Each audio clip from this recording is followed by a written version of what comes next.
మన సభ్యులందరికీ నమస్కారం.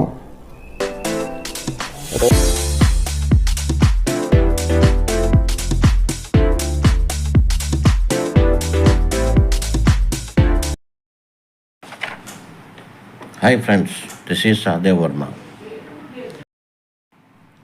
దీనికంటే ముందు వీడియోలో చెప్పినట్లు ఎన్ఏసీ డిసెంబర్ 10, 11వ తేదీల్లో ఈపీఎస్ పెన్షనర్లతో ఢిల్లీలో ఆందోళనకు పిలుపునివ్వడం మీకు అందరికీ విదితమే.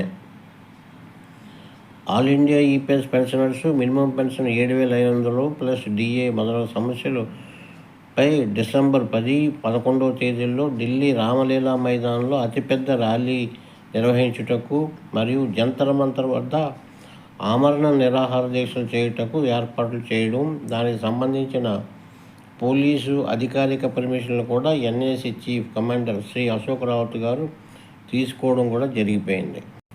ఈ సందర్భంలో ఎన్ఏసీ నాయకత్వానికి తేదీ 6/12/2024 ఢిల్లీ నుంచి కేంద్ర కార్మిక శాఖ మంత్రి శ్రీ మన్సుఖ్ మాండవ్య గారి దగ్గర నుంచి ఎన్ఏసీ నాయకత్వానికి చర్చలకు రమ్మని పిలుపు వచ్చింది. ఎన్ఏసీ నాయకులు కేంద్ర ప్రభుత్వ పిలుపు అనుసారం ఢిల్లీ కేంద్ర కార్మిక శాఖ మంత్రి గారిని కలిసి సుమారు 1 గంట పాటు వారితో చర్చలు జరిగాయని ఎన్ఏసీ నాయకత్వం తెలిపింది. ఈ చర్చల సారాంశం ఏమంటే, కేంద్ర కార్మిక శాఖ మంత్రి గారు ఎన్ఏసీ నాయకులను ఉద్దేశించి, మా కేంద్ర ప్రభుత్వం ఎస్పెషలీ మా కార్మిక శాఖ మీ ఈపీఎస్ 95 మినిమం పెన్షన్ పెంపుదల ఇతర మీ సమస్యలపైనే మేము మొత్తం ఆ పనిలోనే ఉన్నామని, అతి త్వరలో అన్ని అప్రూవల్స్ తీసుకున్న తర్వాత ప్రకటిస్తామని, కనీసం మాకు 2 నెలలు సమయం ఇవ్వండి అని, అంతవరకు మీ ఆందోళన కార్యక్రమాలను వాయిదా వేసుకోవాలని, తొందరపడి నిర్ణయాలు తీసుకోవద్దని, అనవసరంగా ఈ చర్యలో సీనియర్ సిటిజన్స్ అయిన ఈపీఎస్ పెన్షనర్లను ఇబ్బంది పెట్టడం మాకు ఇష్టం లేదని ఎన్ఏసీ నాయకులను కోరడం జరిగింది. దీనిపైన ఎన్ఏసీ నాయకులు, మీ ప్రభుత్వం మాకు చాలాసార్లు హామీలు ఇచ్చారని, అవి ఇప్పటివరకు హామీలుగానే మిగిలిపోయాయని, అయినా కేంద్ర కార్మిక శాఖ మంత్రిగా మీరు కోరుతున్నారు కనుక ఫైనల్గా మేము జనవరి నెల 15వ తేదీ వరకు మీకు సమయం ఇవ్వగలమని, అప్పటిలోగా మాకు మా ఈపీఎస్ 95 మినిమం పెన్షన్ పెంపుదల ఇతర సమస్యలపై పరిష్కారం చూపించాలని, లేకపోతే తిరిగి మేము మా ఆందోళన బాటలోకి వెళ్తామని చెప్పి వచ్చినట్లు సమాచారం. అందువలన ఢిల్లీలో డిసెంబర్ 10, 11వ తేదీలో తలపెట్టిన ఆందోళనను ప్రస్తుతానికి వాయిదా మాత్రమే వేసుకుంటున్నట్లు ఆల్ ఇండియా ఎన్ఏసీ నాయకులు జూమ్ మీటింగ్ ద్వారా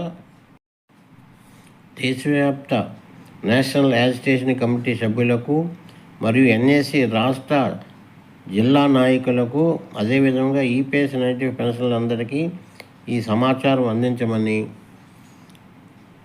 అలాగే ఢిల్లీకి చేరడానికి ట్రైన్ టికెట్లు తీసుకున్న వారికి అందరికీ మీ టికెట్లను క్యాన్సిల్ చేసుకోవాల్సిందిగా ఎన్ఏసీ నాయకులు మరియు కమాండర్ అశోక్ రావత్ గారు తెలియజేశారు. हमें विश्वास है कि हमारा काम सही ढंग से चल रहा है। आज हम 6 घंटे बैठे थे, उसी समय मिनिस्टर की अगले ही रूम में तकरीबन 3 मीटिंगें एक के बाद एक हुई, वो इसी विषय पे थी और हम देख रहे थे कि वहां पे बिल्कुल माहौल गंभीर था। हम जब राज्य मंत्री शोभा करंदलाजे मैडम से मिले तो उन्होंने भी यही कहा कि आपके काम में हम सभी व्यस्त है, ये वॉर फुटिंग पे चल रहा है। अभी मिनिस्टर का ये कहना था, आदरणीय मंत्री जी का, कि आप आंदोलन मत करो। मैं जानता हूं, मुझे भी गिल्टी लगता है जब बूढ़े लोग आंदोलन करते हैं, तो आप आंदोलन मत कीजिए, मैं आपका काम कर रहा हूं। आपको काम चाहिए या आंदोलन चाहिए? तो अभी उन्होंने इतना कहने के बाद हमने उनकी बात मानने का मैं आपके सामने प्रस्ताव रखता हूं। मिनिस्टर ने इतना बोलने के बाद लोगों को डांटा भी कि ये लोग इतने देर से बैठे हैं, इनको चाय वाय पिलाया कि नहीं, इनके मेरे बारे में मुझे किसी ने बताया क्यों नहीं, वगैरह वगैरह। उन्होंने हमारी ये भी पूछी, तबीयत पूछी, और ये बोला कि अभी मैं जा रहा हूँ पार्लियामेंट कैबिनेट मीटिंग में, आप अभी पीएस को मैंने पूरा समझा दिया है, मेरे पर्सनल सेक्रेटरी से जो आईएएस अधिकारी है क्षितिज जी, उनसे पूरी बात कीजिए। उनसे हमारी तकरीबन 45 मिनट बात हुई और बहुत बारीकी से हुई, हर मुद्दे पे चर्चा हुई। वही है जो मिनिस्टर का काम भी चलाते हैं। उसके बाद जो संकेत है ईपीएफओ ऑफिस से, लेबर मिनिस्ट्री से, वो बहुत पॉजिटिव है। और पहले भी आप जानते हैं केंद्रीय जो वित्त मंत्री है निर्मला सीतारमण जी, वो भी पॉजिटिव है। आपका काम हो रहा है। अभी मिनिस्टर ने तकरीबन 1 महीने का समय मांगा है। उन्होंने 1 महीना बोला नहीं, लेकिन मुझे कुछ समय दीजिए, मैं आपका काम कर रहा हूं। क्योंकि जब आप आंदोलन करते हैं तो मेरे डिपार्टमेंट की भी बदनामी होती है, इसलिए मैं आपको प्रार्थना करता हूं कि आपका आंदोलन थोड़ा पोस्टपोन कीजिए। अगर मुझे मेरे समय के हिसाब से मैं नहीं कर पाया तो फिर आप मुक्त है। तो इसलिए मेरा ये मानना है, कहना है, और अगर आप मुझे अधिकार देते हैं तो मैं यही कहूंगा कि आने वाले दिसंबर एंड तो नहीं बोलूंगा, 15 जनवरी मकर संक्रांति तक हम इनको समय देंगे। उसके बाद में हम सोचेंगे कि हमें करना क्या है। आंदोलन हम कभी भी कर सकते हैं, मैं जानता हूं। इस बार भी अगर हम सीरियस कोशिश करते तो बड़ी संख्या आ जाती, और आती भी, और वैसे भी आई है। पहले आप लोगों ने आंदोलन चलाया है, लेकिन जो आंदोलन का मकसद होता है कि हमारी गुहार सरकार दरबार तक लगाना, वो हमारा उद्देश्य पूरा हुआ है। अब ball is in government court, और हम लोग उनकी समझदारी की भाषा देखते हुए हम समझदारी से उनको 1.5 महीने का टाइम देते हैं। और इसके ऊपर हम नोटिस भी भेज देंगे कि इस तारीख तक हम आपको समय देते हैं, अन्यथा हमें अपना आंदोलन ज्यादा जोर से करना पड़ेगा। और दूसरी बात, ये हमने निर्णय 2-3 तरीके से लिया है। मैं जानता हूं हम लोग कई बार एक कहने पर इतने दुविधा में, इतनी परिस्थिति विकट होते हुए भी आते हैं कि लोगों के भाड़े के पैसे खर्च ना हो, लोग जिनके टिकट हुए वो कैंसिल करे, थोड़ा बहुत नुकसान होगा तो उसको भी हम थोड़ा सह लेना आप। लेकिन दिल्ली में आकर हमें इस आंदोलन से हमारा होने वाला काम रुकने की संभावना मुझे लगती है। इसलिए हम कुछ बार हमको थोड़ा पीछे हटना पड़ता है। इस बार हम अपने काम होने के वास्ते पीछे हट रहे हैं, अब डर के मारे नहीं हट रहे।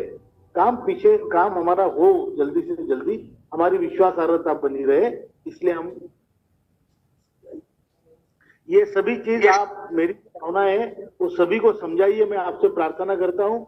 और जो CWC हमारी है, ये हम इसको भी हम पोस्टपोन करते हैं इंडेफिनेटली, सभी नेताओं से बात करने के बाद।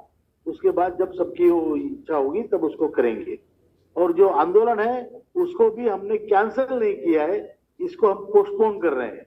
पोस्टपोन हम 1.5 महीने के लिए कर रहे हैं, क्योंकि मंत्री जी ने इतना समय मांगा है। CPFC से भी हमारी बात हुई, उन्होंने भी यही कहा है कि हम काम कर रहे हैं डेली, इवन संडे को मंत्री जी बैठकें ले रहे हैं। तो ये कॉम्प्लिकेटेड विषय है, कई ग्रुप है, उन सबके साथ उनको बैठना पड़ता है और उससे सबके रिपोर्ट लेने पड़ते हैं, मैं समझता हूँ। ఈ పరిణామాలు దేశవ్యాప్త ఈపీఎస్ 95 పెన్షన్లందరికీ కొంత ఊరటనిచ్చాయని చెప్పవచ్చును. తదుపరి కేంద్ర ప్రభుత్వం ఎలాంటి నిర్ణయాలు ప్రకటిస్తుందోనన్న విషయాలు జనవరి 25వ తారీఖు వరకు వెయిట్ చేసి చూడవలసి ఉంటుంది.